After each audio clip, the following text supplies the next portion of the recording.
Listen to this Mexican song. Listen to this Puerto Rican song. Now listen to this Peruvian song.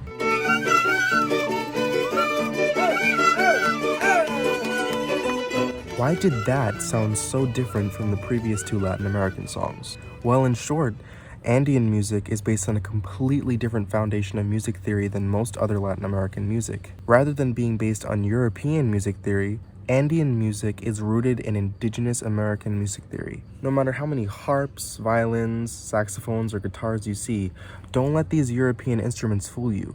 This music, now known as Huayno, has existed for thousands of years in South America, long before the Spanish invasions, and retains many beautiful ancient characteristics that make it one of the most unique musical genres in the world. Hi, I'm Ronan, and welcome to the first part of my series on Andean music. Each installment will focus on a different region of Peru and their subgenres of Huayno. This episode will focus on Cusco Huayno, performed in the province and city of Cusco, which was the capital of the Inca Empire and has been at the center of many of the cultural changes Peru has faced throughout its history, and thus it serves as a good place to start when understanding the history of this beautiful music. So without further ado, let's begin. Introduction. What is Huayno? Possibly descending from the Quechua word Huaynoy, meaning to die, in connection with an ancient Incan funeral dance, or descending from the Quechua word Huaynunakunay, meaning to dance hand in hand, is a form of indigenous music performed by the Quechua and Aymara people of the Andes Mountains. It formed during colonial times as a combination between rural indigenous folk music and Spanish urban dance music. To fully understand the unique qualities of this music, we need to go back in time, very far back. Part 1. Indigenous Americans and their music. More than 14,000 years ago, many families were making a journey of epic proportions that would come to define and create an entire continent of peoples. With so much of the Earth's water frozen during the Ice Age, a land bridge connecting what is now Siberia to what is now Alaska allowed ancient Northeast Asian people to cross over into the Americas. But when the Ice Age ended, the ice melted again and the land bridge was resubmerged, causing these people to be stranded in this new continent. Over thousands of years, as these people traveled south, covering almost every part of the Americas, their cultures diverged intensely due to geographic separation. Each indigenous American tribe has their own language, religion, traditions, and way of living. But there are some characteristics almost all tribes share, which give us a clue as to what these ancient people were like. While each tribe's mythologies are incredibly diverse, there are common themes, such as humanity's close relationship with nature and shamanistic traditions. Another commonality is the selection of notes or scale used in melodies, known in Western European music theory as the pentatonic scale. Pentatonic simply means 5 notes, and the way these notes are arranged is exemplified by the black keys on a piano. It sounds like this.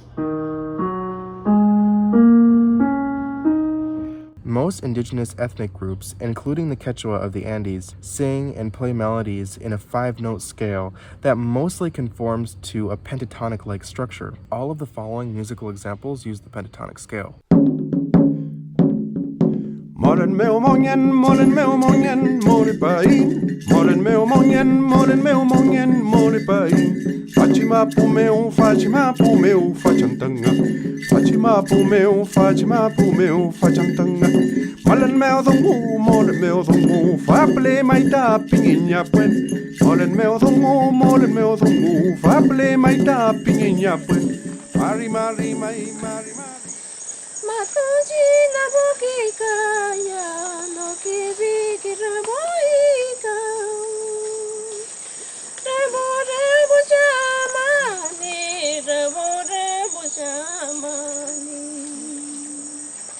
no kunda no bibi.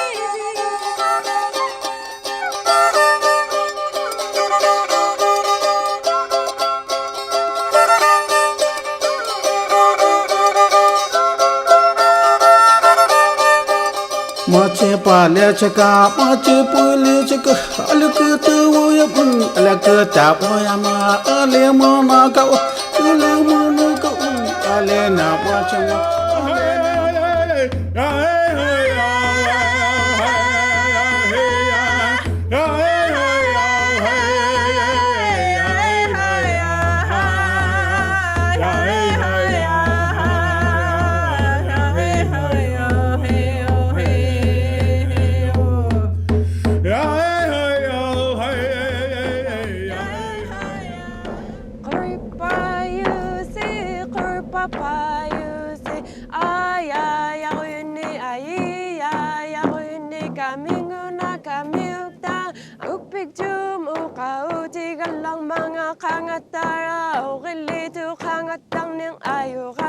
It's important to note that many cultures around the world use the pentatonic scale, like some parts of Europe and most parts of Africa. But the stylistic characteristics all of these diverse cultures in America share, with a focus on high-pitched notes in descending patterns often accompanied by a pounding drum, suggest that this pentatonic scale has been possibly passed down orally since the first migrations of people from Asia all those years ago. There are even tribes in Northeast Asia, where ancient indigenous Americans descend from, that sing pentatonic melodies in a very similar style to many indigenous American musicians.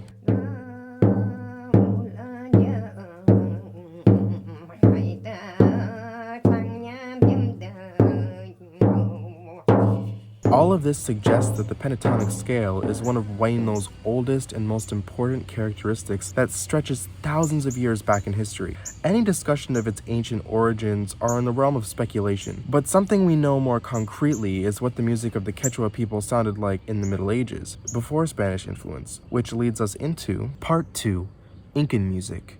In the early 13th century, the Quechua established the largest empire in pre-colonial American history, the Inca Empire, or Tawantinsuyo, meaning realm of four parts in Quechua. The city of Cusco served as the capital of the Inca Empire. And while it's impossible to know for certain what the music of Cusco sounded like during this time, there are various rural communities in the region of Cusco, such as the Quero villages in the province of Paucartambo, that are in such remote parts of the Andean highlands, they have preserved many ancient musical traditions that have been lost in most other parts of Peru. These communities' music paints an accurate picture of what the music of Cusco might have sounded like during the Inca Empire. The Quechua developed various flutes, like the pinquiyu, quena, tarca, and siku. These pentatonic melodies were either monophonic, meaning only one note was played at a time, or they were arranged in musical fifths.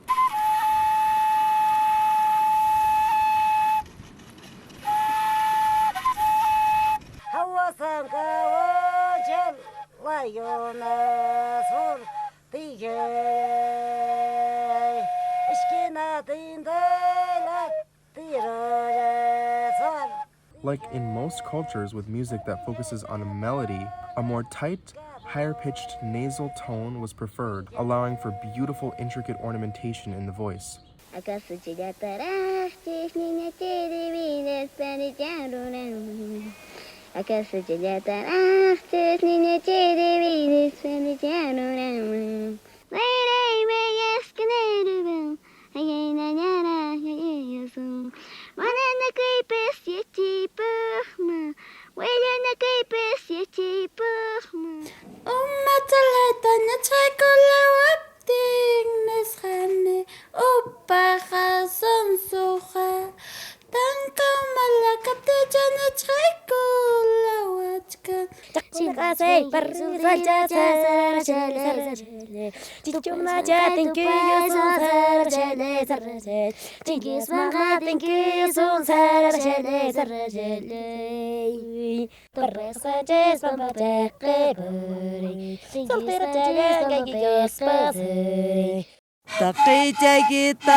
Mama lay mama, mama pore koshazo, mama lay mama.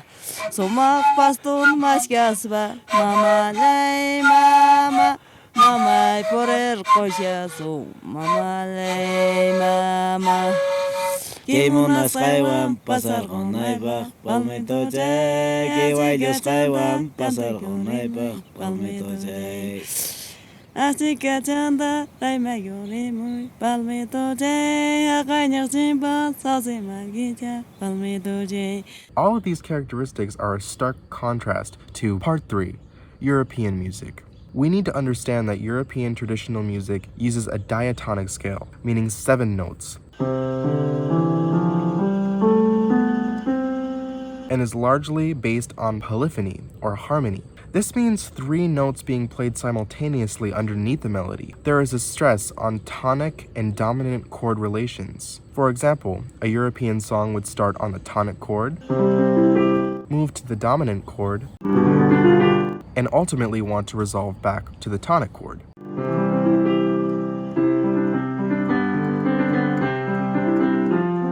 Because of the importance of chords in European music, their instruments were designed to play them. Lutes and guitars are designed for notes to be played simultaneously to create chords. Because harmony was the most important aspect of the music in Europe, a more open, steady vocal tone with minimal ornamentation was preferred.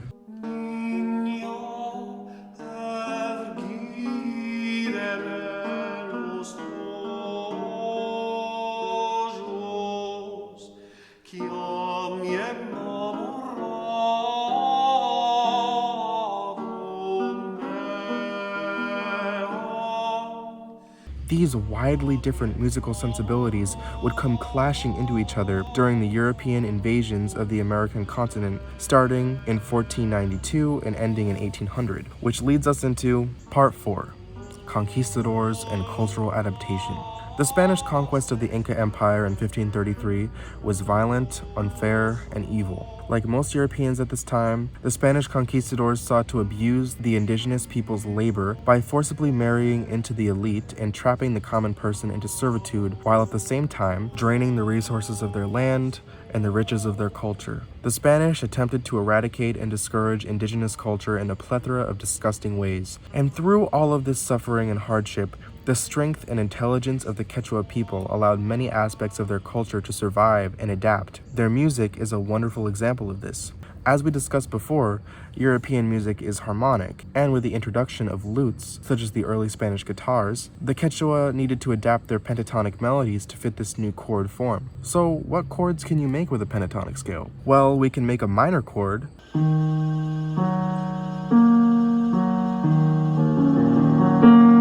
and if we go up, we can make a relative major chord,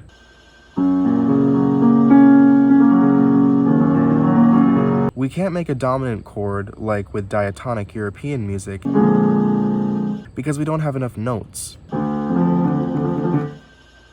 But we can make a kind of suspended chord that creates tension that wants to resolve back to the major and ultimately the tonic minor chord. So, we have 3 pentatonic chords to work with. So, any melody that's possible already has these 3 chords to go along with it. So, if I just was to go up and down the minor pentatonic scale, I can play chords for any of those notes, like this.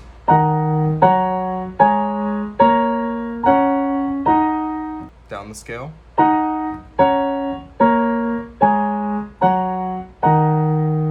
Let's use the famous Cusco Huayno Chalwas Chalay, as interpreted by Condemaita de Alcomayo, as an example of how these chords fit under the melody.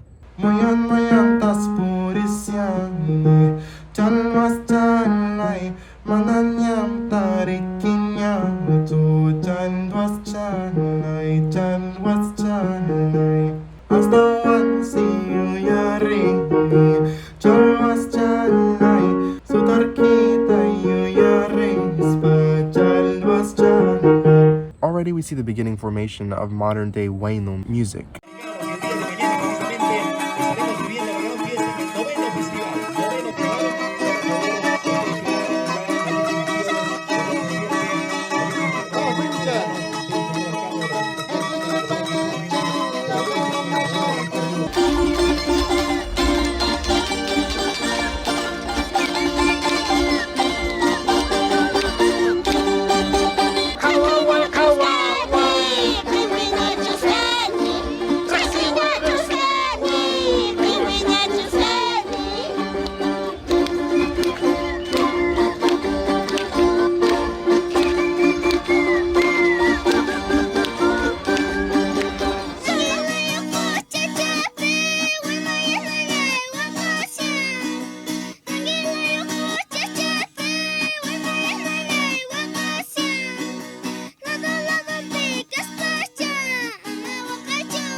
Of course, when you have music that uses chords, You don't need to simply play all the notes and the chords at once. With the introduction of the Spanish harp, which the Quechua modified to be more resonant and portable, the musicians started to arpeggiate the notes of the chord to create rich, harmonic, overlapping musical patterns.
Andean melodies usually have a heavy stress and focus on the fifth note from the tonic note. If we investigate these three chords, we can see that the fifth note of the scale is always played in all three chords. So in the minor, it's being played here, the major, the suspended, the third. This note is always played. So that's why in a lot of Huayno music, there is almost a humming or droning sound of this note in the background because it's being played at all times. So it's no coincidence that some musicians decided that they wanted to add a fourth chord to these three chords. And this fourth chord purposefully changes the fifth note. It makes it sharp. So we've changed the pentatonic scale to a hexatonic scale. So now we have four chords. We have minor, major, suspended. We also have this fourth chord, another major chord.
All of these features make Huayno an extremely unique and beautiful testament to the profound strength of people and music. The city of modern-day Cusco is built upon the ruins of Incan Cusco. Literally, buildings were constructed over Incan stonework. While it is a mix of many features, Huayno at its heart is truly an indigenous art form, just like the stone bases of the buildings in Cusco. I hope you enjoyed this video. Subscribe for my next video, which will be about the provincial musical styles of the region of Cusco. Bye, and thank you so much for watching.